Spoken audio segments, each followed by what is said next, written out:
In the last videos, I have discussed shooting in the context of where is our weight on the right side of our body or the left side of our body, and discussing how we need to adjust our shot based on where the weight is.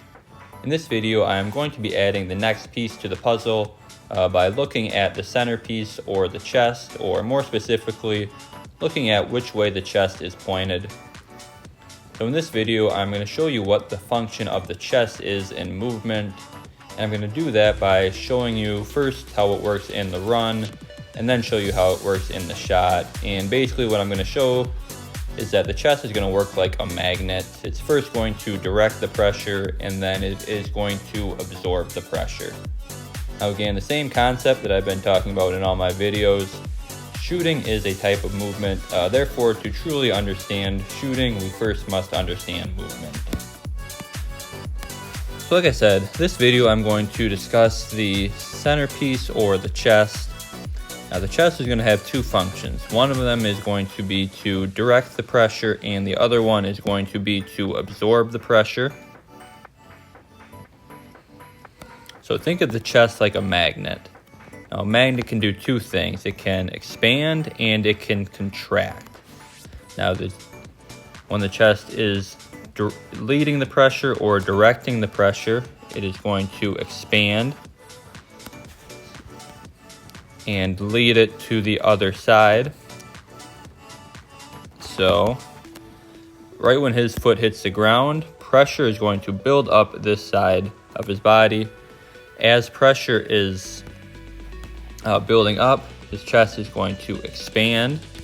So that's going to cause the pressure to redirect, and it's going to redirect this direction. It's going to build up, redirect towards his right. As it begins to redirect, we see now that his chest is pointing to his left. As the pressure redirects, his chest is going to swing towards his right. So loading with pressure, chest is expanding. Now it swings to the right. And now the chest is going to act like a magnet and contract. So it's going to do this. And it's going to catch all of that pressure that is just released. And then all of that leads right into his next step, and we just start the process over. Foot hits the ground, pressure begins to build up, chest expands and redirects towards his left. Chest swings, and then the chest catches all that pressure once it's released. So like I said, in the shot, the chest is going to act differently than it did in the run. Now the main concept of the chest acting like a magnet is going to be the same.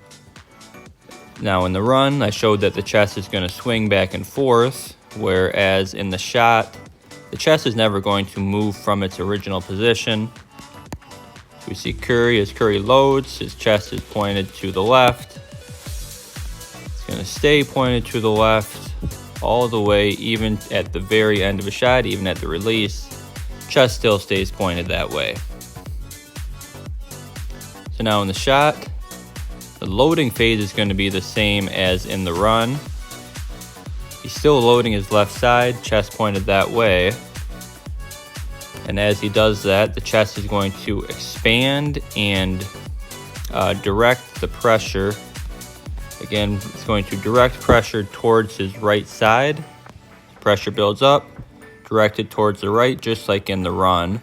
But since the chest never turns, the pressure is now going to snap back to wherever the chest is. Remember, the chest is a magnet. So it's going to first repel and then absorb or attract the pressure. Now this motion of here, the pressure doing this now allows the right shoulder to simply just act like a whip. So he's going to load his left side, chest pointed to the left, pressure drifts to the right, and then snaps back to the left as the shoulder just simply acts as a whip. So that's all I got for the video. So in this video, I just wanted to show you how the chest works and show you what the ideal way to shoot is, and that was of course starting your chest to the left and keeping it to the left. But just like with looking at where our weight is, once we understand movement, we can then understand what adjustments need to be made based on where our chest is pointed. So in the next video, I will show you those adjustments and expand on the form shooting progression that I have shown in a previous video. So in that progression, I made changes to your form based on where your weight is, but in the next one, I will make changes based both on where your weight is as well as which way your chest is pointing. So stay tuned for that. Thanks.